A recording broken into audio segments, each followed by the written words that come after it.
Jā, par manu bērnību. Okay. Aiziet. Vienkārši šis būs stāsts no manas sodīgā bērnības. Kāds bija maziņš, man kaimiņš bija paziņš. Laikam man jau nebija tā lielākā pociņa. Dzīvojām mēs viens, tik mājās mums viens. Viņam vārds Ringolds un viņam patīk futbols. Un viņš man skaitījās labākais draugs un brīžiem kā sliktākais murgs un drauds. Šo stāstu es neizdomāju pats, un tas nav tiešākais kritiens uz acs. Man pāds bija cērais, zaglis un melis. Māte šis cita, viņš dirsa un krita. Par kaut kādiem niekiem, kuri bija lieki. Vācim bija tačka un paziņa točkā. Naudu viņš nodzēra, nebija mūsu paika. Dzīvojām traki, jo bijis bieži vak. Šo visu atceroties man sāp, līdz kāps tu esi kāpt. Mana bērnība bija dzēlīga, to vēl uz tevi teikt. Bet visu, ko vēlēs, ir tagad aizteikts.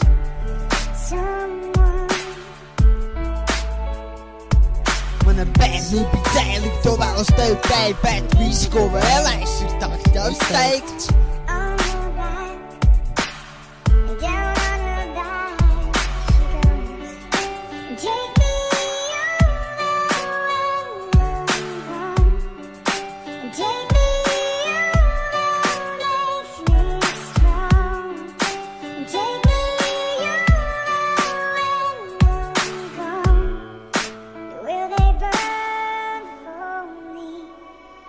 Un tie tik bija lēkti, man sārtie vājag. Man 3 māsas, redz tikai tās lāstas bija sen. Un žēl, tā vispārējais bija sīk vienība. Manu brālis sauc Krists, viņš daudzkārt ir sirds. Man viņš nepatīk un es nevēlos viņu satikt. 100 reizes viņš līdīs man klāt un skat. Atsties tēvā, nevis jau mātei pat. Es saku, ej prom no manīm, bet viņam pohuļas pēc ierubīts. Un es tūru tās turbīns, paņem to lāc un otries to krāts. Ar savu skumju smagumu un to rūgtumu, ja pļūšotu papat pēc daudzkārt jau onkulis.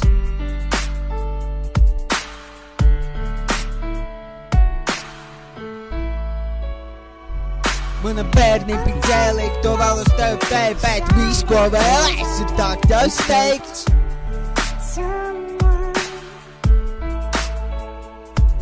Mana bērnība bija dzēlīga, to vēl uz tevi teikt. Bet visu, ko vēlēs, ir tagad aizteikts.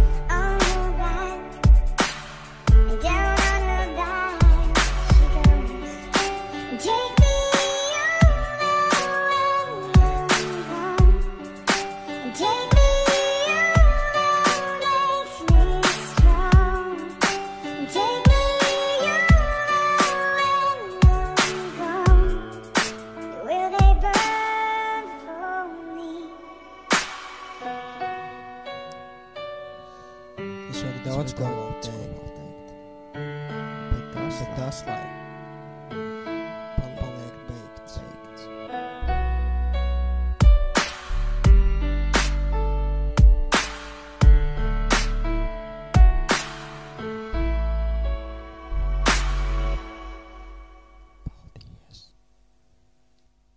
Paldies, ka klausījāties.